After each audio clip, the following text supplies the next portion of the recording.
Hello everyone. তো আজকের ভিডিওতে সবাইকে ওয়েলকাম। তো আজকে হচ্ছে আমরা একদম ডিফারেন্ট একটা সিরিজ নিয়ে কথা বলবো। সেটা হচ্ছে আমাদের এনডিসি ফিজিক্স কোশ্চেন সলিউশন। তো আমরা সবাই জানি যে বাংলাদেশ নটরডেম কলেজ খুবই বিখ্যাত একটা পজিশনে আছে। তো এই যে বিখ্যাত পজিশনে যে আছে তার পিছনে কিন্তু অন্যতম একটা কারণ হচ্ছে তাদের ইন্টারনাল যে এক্সাম গুলো হয় সেই এক্সামের যে কোশ্চেন প্যাটার্ন। খুবই সুন্দর কোশ্চেন হয়, খুবই সুন্দর। তুমি যদি একবার কোশ্চেন গুলো দেখো, একটু যদি চিন্তা করো, তাহলে তুমি কিন্তু কোশ্চেনের যে গভীরতা সেটা কিন্তু তুমি বুঝতে পারবে। তো আমি এখানে মেনলি হচ্ছে ফিজিক্স কোশ্চেনটা নিয়ে একটু অ্যানালাইসিস করবো। যে এনডিসিতে যে ফিজিক্সের যে কুইজ গুলো হয় বা টার্মের যে কোশ্চেন গুলো হয়, সেখানে যে প্রশ্নগুলো খুবই সুন্দর প্রশ্ন। তো সেগুলো আমি ট্রাই করবো এই সিরিজের প্রত্যেকটা ভিডিওতে একটা একটা করে সিকিউ সলভ করা আর কি। হ্যাঁ, ঠিক আছে। তো আমরা আজকে হচ্ছে যে প্রথম পর্বটা নিয়ে আলোচনা করব। এই পর্বে আমরা চ্যাপ্টারটা নিচ্ছে হচ্ছে ওয়ার্ক এনার্জি এন্ড পাওয়ার। এইখান থেকে হচ্ছে আমরা একটা কোশ্চেন সলভ করবো। তো তোমরা যারা ভিডিওটা দেখবা, তো আমি কোশ্চেনটা শুরু করার আগে, হ্যাঁ, নিজে হচ্ছে ভিডিওটা একবার পজ করে নিজে হচ্ছে একবার চিন্তা করবে যে তুমি নিজে নিজে সলভ করতে পারতেছো কিনা। যদি নিজে নিজে পারো, তাহলে তুমি বুঝবা যে তোমার কনসেপ্ট খুবই ক্লিয়ার আছে এখানে। কারণ এনডিসি এর কোশ্চেন গুলো এরকমই হয় যে তোমাকে হচ্ছে কনসেপ্টটা জানতে চাইবে।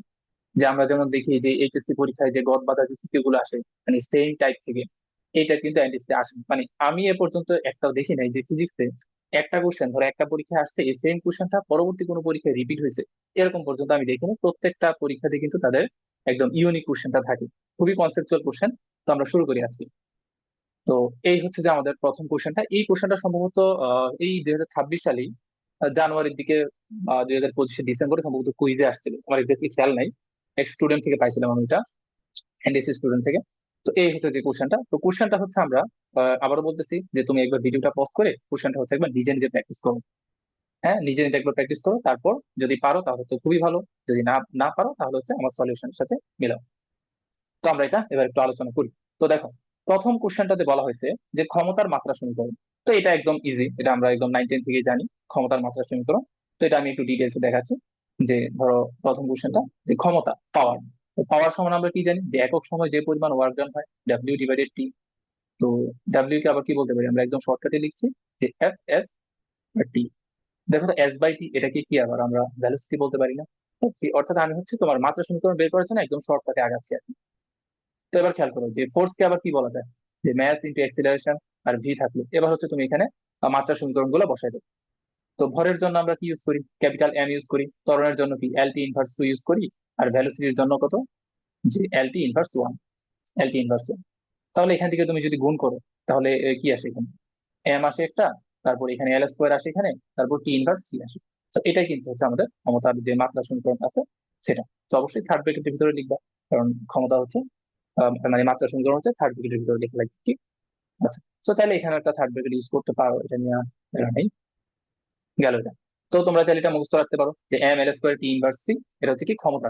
আর আমাকে যদি কাজের মাত্রা সমীকরণ বের করতে বলতো, সেক্ষেত্রে কিন্তু এই নিচের টাইমটা আর থাকতো না। তখন কিন্তু আমার এটা টি ইনভার্স টু হয়ে যেত। অর্থাৎ কাজের মাত্রা সমীকরণ বা শক্তির মাত্রা সমীকরণ হচ্ছে M L square T inverse two. ঠিক আছে, গেল এটা। এবার 2 নাম্বারটার মধ্যে আসবে। এটা খুবই সুন্দর একটা কোশ্চেন, অনুধাবনে যেটা আসছে। কি বলা হয়েছে দেখো, গতিশীল বস্তুর গতিশক্তি সময়ের অনুপাতে বৃদ্ধি পেলে প্রযুক্ত বলের সাথে সময়ের সম্পর্ক ব্যাখ্যা করো। বলা হয়েছে কি, একটা বস্তু গতিশীল আছে, তো গতিশীল যদি থাকে তাহলে তার ভর তো অবশ্যই থাকবে, এবং তার একটা ভ্যালোসিটি থাকবে, যার কারণে কিন্তু তার গতিশক্তিও থাকবে। তো বলা হচ্ছে কি, গতিশক্তি সময়ের অনুপাতে বৃদ্ধি পাচ্ছে। অর্থাৎ সময় যত অতিক্রান্ত হচ্ছে, গতিশক্তি তত বৃদ্ধি পাচ্ছে। তাহলে আমরা এখান থেকে বলতে পারি কি, যে গতিশক্তিটা তোমার টাইমের সাথে কিন্তু সমানুপাতিক সম্পর্ক। যে সময় বাড়তেছে, গতিশক্তি বাড়তেছে। আচ্ছা, এটা হচ্ছে আমাকে বলা আছে। তারপর বলছে যে প্রযুক্ত বলের সাথে সময়ের সম্পর্কটা ব্যাখ্যা করো। তাহলে আমার ওই বস্তু যে গতিশীল হয়েছে, তাহলে প্রযুক্ত বলের কারণে গতিশীল হয়েছে। এখন এই সময়ের সাথে হচ্ছে প্রযুক্ত বলের সম্পর্কটা কিরকম, সেটা হচ্ছে আমাকে দেখাইতে হবে। আমাকে জাস্ট দিয়ে দিছে গতিশক্তি হচ্ছে সময়ের সাথে সমানুপাতিক সম্পর্ক। তাহলে সময়ের সাথে প্রযুক্ত বলটা সম্পর্কটা কিরকম হবে, সেটাই হচ্ছে বের করা লাগবে আর কি। তো চলো আমরা সলভ করি। তো খ নাম্বার কোশ্চেনটা, তো আমাকে যেটা দেওয়া আছে সেটা আমি লিখে ফেলি। তাহলে আমাকে দেওয়া আছে হচ্ছে ই কে প্রবেশনা হচ্ছে টি, অর্থাৎ সময়ের সাথে গতিশক্তির সমানুপাতিক সম্পর্ক। তো আবার খেয়াল করো তো, এই গতিশক্তি কি আমি কি বলতে পারি। আচ্ছা, আচ্ছা, এখন তুমি একটু চিন্তা করো যে তুমি এখন এই কোশ্চেনটা তুমি ডিল করবা কিভাবে, আগাইবা কিভাবে এই কোশ্চেনটার মধ্যে। এখন একটু চিন্তা করো যে কিভাবে তুমি আগানো লাগবে এটা। খেয়াল করো, তোমাকে দেয়া আছে কি গতিশক্তির সাথে সময়ের সম্পর্ক। তোমার যাওয়া লাগবে কার কাছে, বলের সাথে সময়ের সম্পর্কতে যাওয়া লাগবে। তাহলে তুমি এভাবে চিন্তা করতে পারো যে এই গতিশক্তির সাথে সময় দেওয়া আছে, বের করার আগে বলের সাথে সময়, তাহলে সময়টাকে আমি বাদ দিয়া আমাকে এখন যাওয়া লাগবে কই থেকে, গতিশক্তি থেকে তোমার বলের কাছে যাওয়া লাগবে। তো গতিশক্তি থেকে আমি বলের কাছে যাবো কিভাবে? দেখো তুমি কিন্তু এইভাবে যাইতে পারো যে তুমি গতিশক্তি থেকে প্রথমে ব্যাগ বের করলা, মানে ব্যাগের সাথে সময়ের একটা সম্পর্ক বের করলা, তারপরে ব্যাগ থেকে আস্তে আস্তে তুমি ত্বরণের কাছে গেলা। কিভাবে যেতে পারো? ওই যে তুমি ভ্যালোসিটিকে কিন্তু টাইমের রেসপেক্টে ডিফারেন্সিয়েশন করলে কিন্তু তুমি ত্বরণ পাই যাবে, ওই ত্বরণ থেকে কিন্তু তুমি তারপর প্রযুক্ত বলের কাছে যেতে পারবে। এই হচ্ছে তোমার সিকোয়েন্সটা কি, যে তুমি কিভাবে এটাকে ডিল করবা বা কিভাবে হচ্ছে আগাই যাবে। তাহলে খেয়াল করো, এটা যেহেতু দেওয়া আছে, তাহলে আমার গতিশক্তি থেকে আমাকে যাওয়া লাগবে হচ্ছে প্রযুক্ত বলের কাছে। তাহলে গতিশক্তি থেকে আমি প্রথমে ব্যাগের কাছে যাই। তো গতিশক্তি থেকে ব্যাগের কাছে যাবো কিভাবে? আমি half M V square apply করলে, half M V square proportional হচ্ছে ধরো টি দিলাম। আচ্ছা, বা প্রপোর্শনাল সম্পর্ক তুলে আমরা ধরো এখানে একটা কনস্ট্যান্ট ইউজ করলাম। হ্যাঁ, ইকুয়াল সাইন দিয়ে একটা কনস্ট্যান্ট ধরো সি নামক একটা কনস্ট্যান্ট আমরা ইউজ করলাম, টি থাকলো এই জায়গায়। তো এখন এখান থেকে হচ্ছে তুমি ভ্যালোসিটিটাকে একটু আলাদা করো তো, একটু চিন্তা করো তো, ভ্যালোসিটিকে যদি আলাদা করি তাহলে কত হচ্ছে? ভিটা এখানে থাকতেছে, তারপরে টু সি ডিভাইডেড এম, তাহলে রুট চলে যাবে এখানে একটা, তাহলে টু সি ডিভাইডেড এম হবে। আর এখানে হচ্ছে আমাদের একটা রুট টি থাকবে। তাহলে খেয়াল করো, ভ্যালোসিটির সাথে টাইমের সম্পর্ক কিন্তু তুমি পেয়ে গেছো এটা।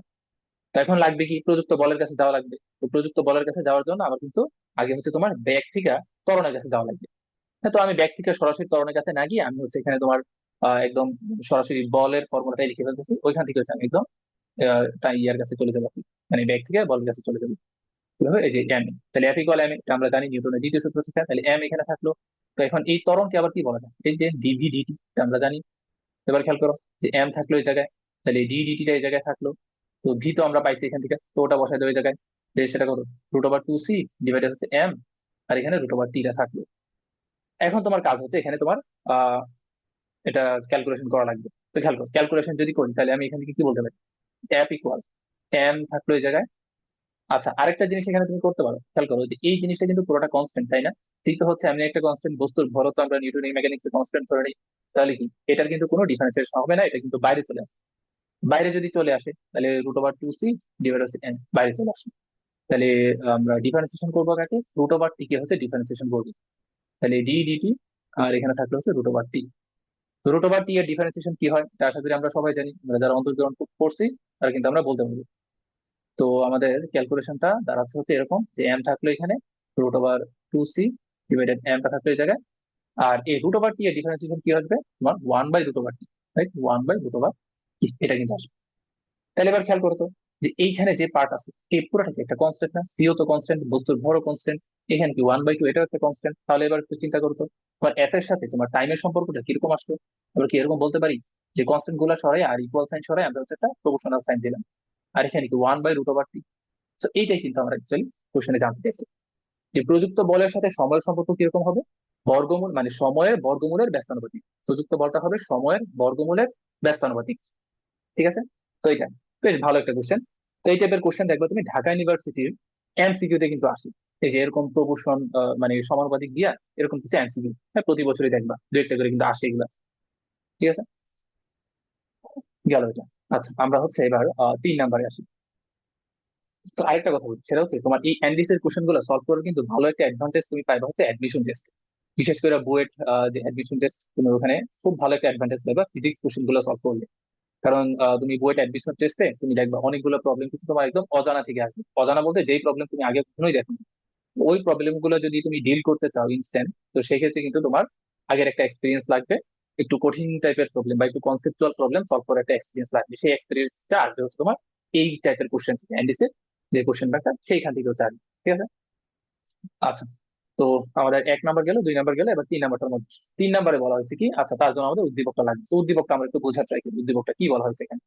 তো আমরা এখানে দেখতে পাচ্ছি একটা ফিগার দেওয়া আছে, একটা স্প্রিং আছে। স্প্রিংটা হচ্ছে একটা ধরো দেয়ালের সাথে আটকানো আছে, তার সাথে হচ্ছে একটা স্মল এম ভরের একটা বস্তু যুক্ত আছে। সামনে হচ্ছে একটা পেন্ডুলামের মতো একটা জিনিস আছে, যেটার কার্যকর দৈর্ঘ্য মোটামুটি নেয়াল দেওয়া আছে, তার ববের যে ভর সেটা ক্যাপিটাল এম দেওয়া আছে। বলা হচ্ছে একটা স্প্রিং, যার তোমার স্প্রিং কনস্ট্যান্ট দিয়ে দিচ্ছে 100 নিউটন পার মিটার, চিত্রের ন্যায় মলেম ইকুয়াল 0.1 কেজি ভরের বস্তুর সাথে অনুভূমিক ভাবে ঘর্ষণহীন তলে যুক্ত আছে। অর্থাৎ এখানে যে প্লেনটা আছে সেটার মধ্যে কোনো ফ্রিকশন নাই।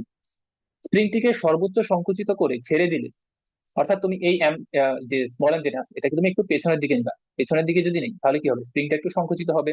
তো আমরা তো জানি স্প্রিং সংকুচিত হলে কি হয়, তার মধ্যে বিভব শক্তি কিন্তু সঞ্চিত হয়।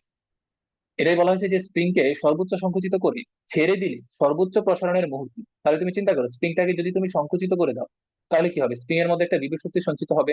তারপর যদি তুমি ছেড়ে দাও তাহলে কি হবে? স্প্রিংটা কিন্তু তখন প্রসারিত হবে। তো স্প্রিং যখন প্রসারিত হবে তখন এই স্প্রিং এর মধ্যে যে বিভব শক্তির সঞ্চিত ছিল সেটার তখন মানে ভবিষ্যৎটা কি হবে, সেটা কিন্তু তখন এই যে স্মল এম ভরের বস্তু সেটার গতিশক্তি প্রোভাইড করবে। ঠিক আছে, তাহলে বলা হচ্ছে কি সর্বোচ্চ প্রসারণের মুহূর্তে স্মল এম ভরের বস্তুটা মুক্ত হয়ে 150 মিটার পার সেকেন্ড বেগে, তাহলে এই ব্যাগটা পাইছে কই থেকে? পাইছে কিন্তু স্প্রিং এর বিভব শক্তিটা থেকে, সঞ্চিত বিভব শক্তিটা থেকে পাইছে 150 মিটার পার সেকেন্ড বেগে। এল ইকুয়াল 50 সেন্টিমিটার কার্যকর দৈর্ঘ্য বিশিষ্ট সরল দোলকের ববকে, ববের ভর দিয়ে দিচ্ছে 2.9 কেজি অনুভূমিকভাবে আঘাত করে।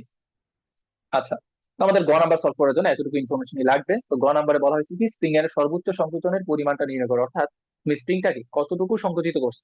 আমরা ধরে নিব যে আমরা স্প্রিংটাকে হচ্ছে এক্স পরিমাণ সংকুচিত করছি, কোন দিকে? বাম দিকে। বাম দিকে আমরা তাকে এক্স পরিমাণ সংকুচিত করছি। আচ্ছা, তো আমি সি নাম্বারটা সলভ করতেছি।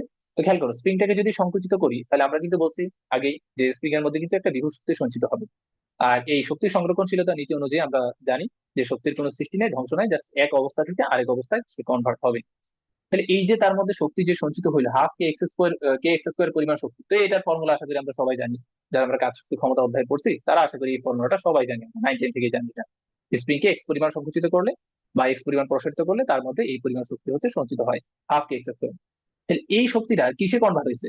ওই স্মল এম ভরের বস্তুর গতি শক্তিতে কিন্তু কনভার্ট হয়ে গেছে, হাফ এম ভি স্কোয়ারে কনভার্ট হয়েছে।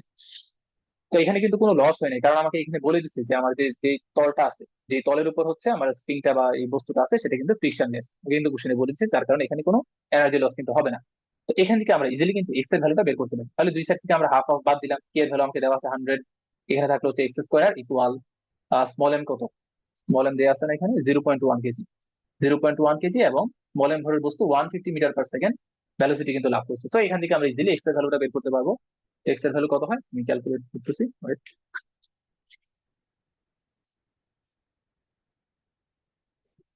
এক্স এর ভ্যালুটা আসতেছে হচ্ছে মোটামুটি 4.74 এর মতো। তোমরা আরেকবার চেক দিয়ে নিবা, আমার ক্যালকুলেশন ভুল হইতে পারে। তো আশা করি ভুল হয় না, এটা 4.74 মিটার। তো এটা হচ্ছে আমার গ নাম্বারের আনসারটা আর কি। তো এই পরিমাণ হচ্ছে এটা সংকুচিত হবে।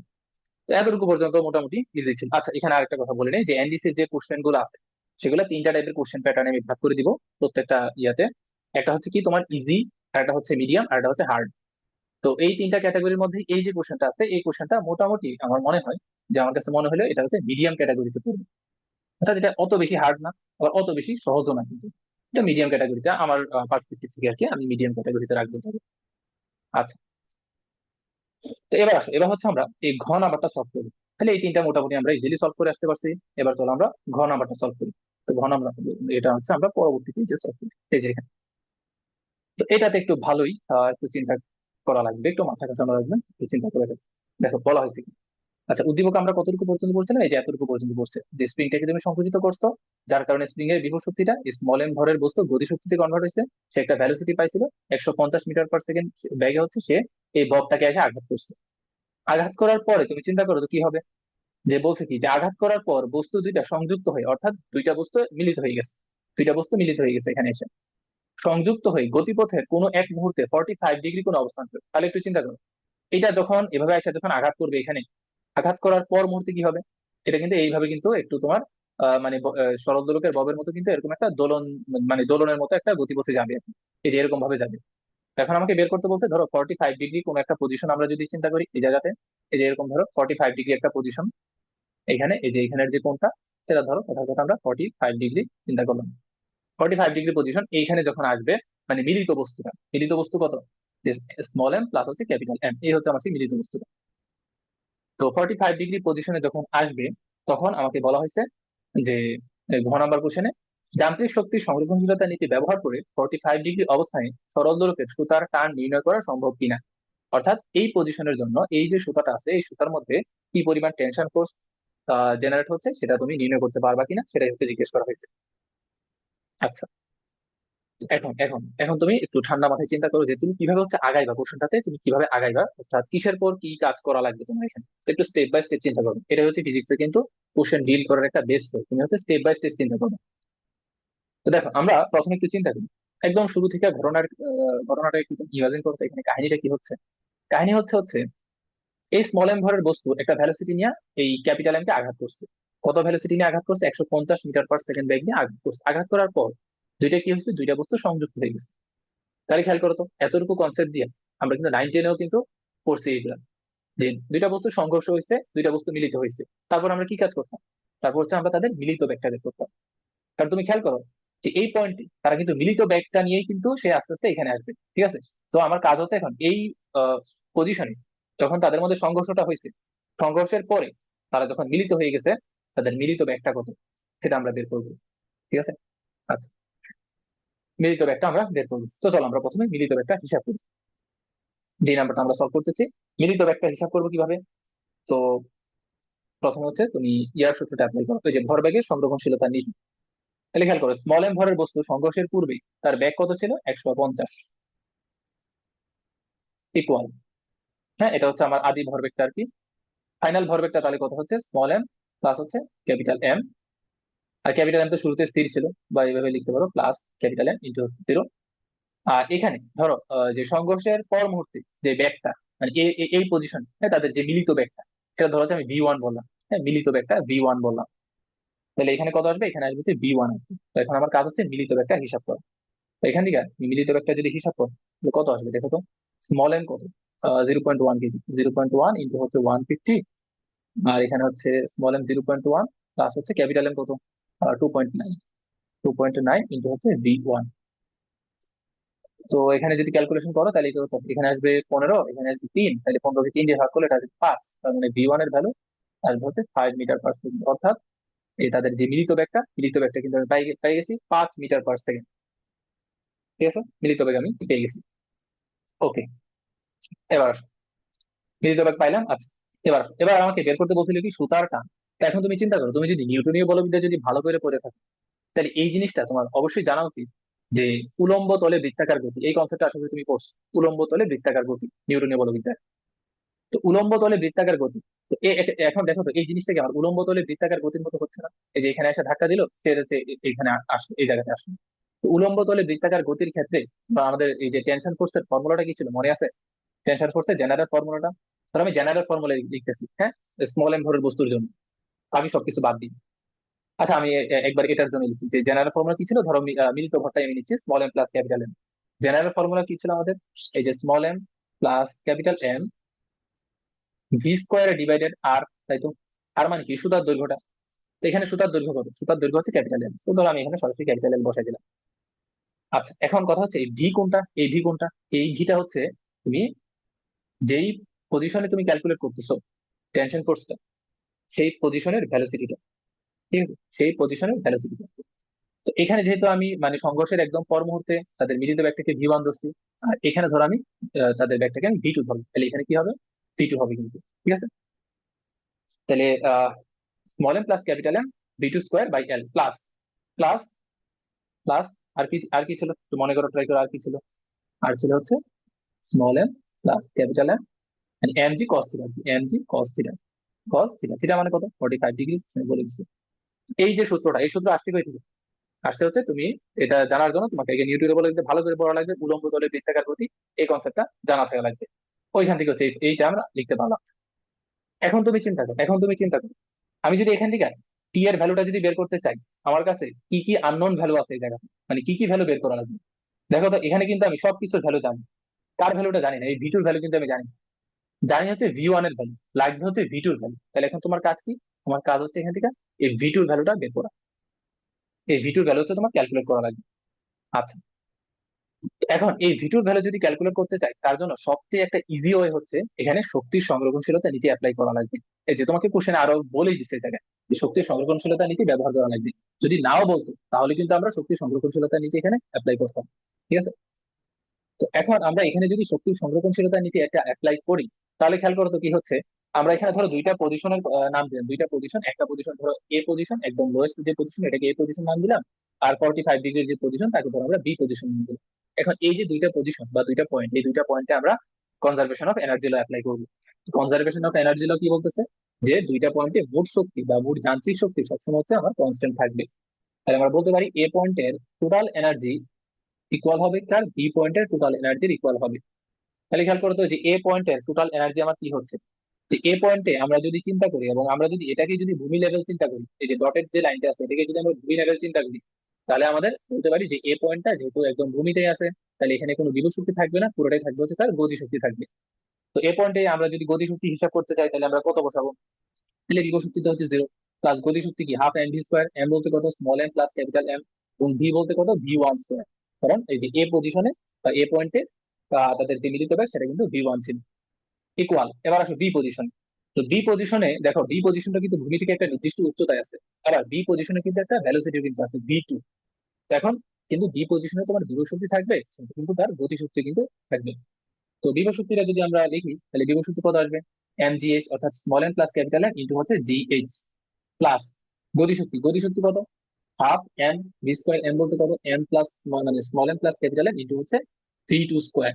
এই হচ্ছে গতিশক্তি। এখন তুমি খেয়াল করো তো, এখান থেকে তুমি বের করবা কোন? বের করবা হচ্ছে এই ভি 2 এর ভ্যালুটা। ভি 1 এর ভ্যালু জানি, ভালো কথা। জানি না কার ভ্যালুটা, আর আর জানি না হচ্ছে, দেখো এই এইচ এর ভ্যালুটা কিন্তু জানি না। এইচ বলতে আবার কোনটা? এইচ বলতে হচ্ছে এই বি পয়েন্টটা তোমার ভূমি থেকে কত উচ্চতায় আছে। হ্যাঁ, একদম পারপেন্ডিকুলার যে মানে লম্ব উচ্চতাটা, মানে বি পয়েন্টটা ভূমি থেকে কতটুকু লম্ব দূরত্বে আছে, সেটা হচ্ছে আমার এখানে এইচ। কিন্তু এখানে এইচ এর ভ্যালু কিভাবে বের করতে পারি? তুমি একটু নর্মাল জ্যামিতি যদি চিন্তা করো, তো খেয়াল করো যে তোমার ঝুলন বিন্দু থেকে এ পয়েন্ট পর্যন্ত এই যে এ লাইনটা কিন্তু দেওয়া আছে। এল এল মান কত জানি দেওয়া ছিল, এই যে 50 সেন্টিমিটার দেওয়া আছে। আচ্ছা, এটাকে আর একটু লম্বা করে দিই। এই যে ধরো এটা হচ্ছে 50 সেন্টিমিটার। তারপর ধরো 45 ডিগ্রি পজিশনের জন্য এটা হচ্ছে এভাবে আছে। তাহলে তোমার এইচ মানে কোনটা? এইচ মানে কিন্তু এই যে একদম ভূমি থেকে এই যে এতটুকু পর্যন্ত যে দূরত্ব, মানে লম্ব দূরত্বটা, এই যে এতটুকু যে দূরত্ব, সেটা কিন্তু ছিল আমার এইচ এর ভ্যালু। তাহলে একটু তুমি চিন্তা করো তো, এটা কিন্তু একদম ইজি জ্যামিতি। তাহলে এটা যদি হয় হচ্ছে তোমার 0.5 মিটার লিখলাম, 50 সেন্টিমিটার না লিখে, আর এটা হচ্ছে তোমার 45 সেন্টিমিটার। এখন তোমার লাগবে হচ্ছে এইচ এর ভ্যালুটা। তাহলে খেয়াল করো, এটা যদি হয় 0.5 সেন্টিমিটার, এটা তাহলে কত আসবে? এটা কি তোমার 0.5 কস 45 ডিগ্রি আসবে না? অবশ্যই কিন্তু এটা আসবে। তাহলে এখান থেকে কি তুমি ইজিলি এইচ এর ভ্যালুটা কি বের করতে পারবে না? এইচ এর ভ্যালু। তাহলে খেয়াল করো, এখানে এইচ এর ভ্যালুটা তাহলে কত আসবে? তুমি এই 0.5 থেকে যদি আহ আচ্ছা আচ্ছা দাঁড়াবে এখানে, আচ্ছা 0.5 কস 45, এই আস এটা একটু উল্টা লিখুন, সরি সরি সরি, এখানে একটু উল্টা হয়ে গেছে। এটা হচ্ছে 0.5 হবে। হ্যাঁ, এটা তো 0.5, কারণ সেম উচ্চতাটাই তো এখানে আছে, তাই না? এটা তো 0.5 হবে। এখন এই এই 0.5 এতটুকু অনুযায়ী যদি চিন্তা করি, এই এই এই জায়গাটা বা চিত্রটাকে দেখাই, এই যে এইখান থেকে, হ্যাঁ এইখান থেকে এই যে এতটুকু পর্যন্ত, এই যে এতটুকু পর্যন্ত যেটা, বা তুমি এখানে নর্মাল তুমি মানে পিথাগোরাস অ্যাপ্লাই করে, পিথাগোরাস মতো এই যে ত্রিকোণমিতি অ্যাপ্লাই করে কিন্তু এটা করতে পারবা। এতটুকু দূরত্ব তাহলে কত হচ্ছে তোমার? এতটুকু দূরত্ব কি আমার 0.5 কস 45 ডিগ্রি হচ্ছে, রাইট? এই যে এখান থেকে এতটুকু, তাহলে আমার এইচ এর ভ্যালু তাহলে কত আসবে বলতো? এইচ এর ভ্যালু কি 0.5 থেকে যদি 0.5 cos 45 বাদ দিই তাহলে কি হয়ে যাচ্ছে না? অর্থাৎ এইচ এর ভ্যালু কত? 0.5 মাইনাস 0.5 cos 45 ডিগ্রি। এই যে এটা হচ্ছে এইচ এর ভ্যালু। তাহলে খেয়াল করতো, এখানে সবগুলো ভ্যালু কিন্তু তুমি জানো, সবগুলো ভ্যালু তুমি জানো। ভি 1 জানি, এইচ এর ভ্যালু জানি, আমাকে জাস্ট বের করা লাগবে ভি 2 এর ভ্যালুটা। তাহলে তুই ক্যালকুলেটারে বসাই, ভি 2 এর ভ্যালু কত হয়, ক্যালকুলেট করো, দেখো ভি 2 এর ভ্যালু কত হয়।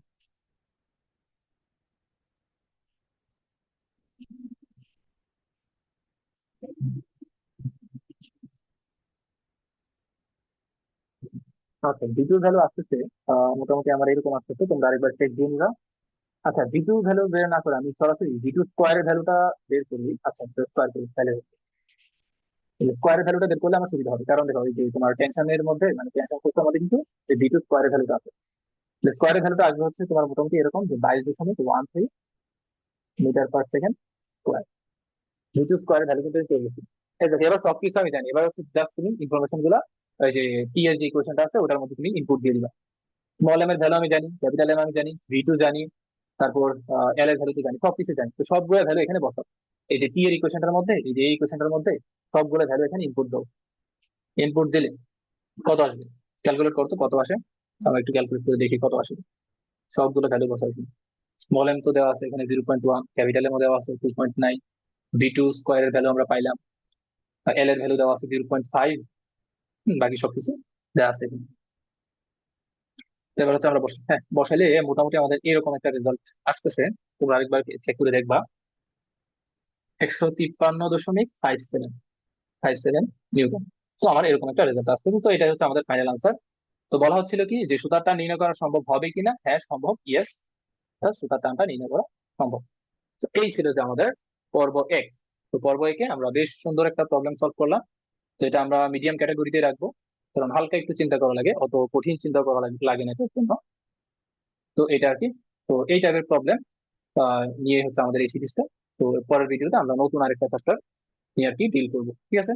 তো আজকের ভিডিওটা একটু পর্যন্ত রাখতেছি, আবার পর্ব 2-এ দেখা হবে।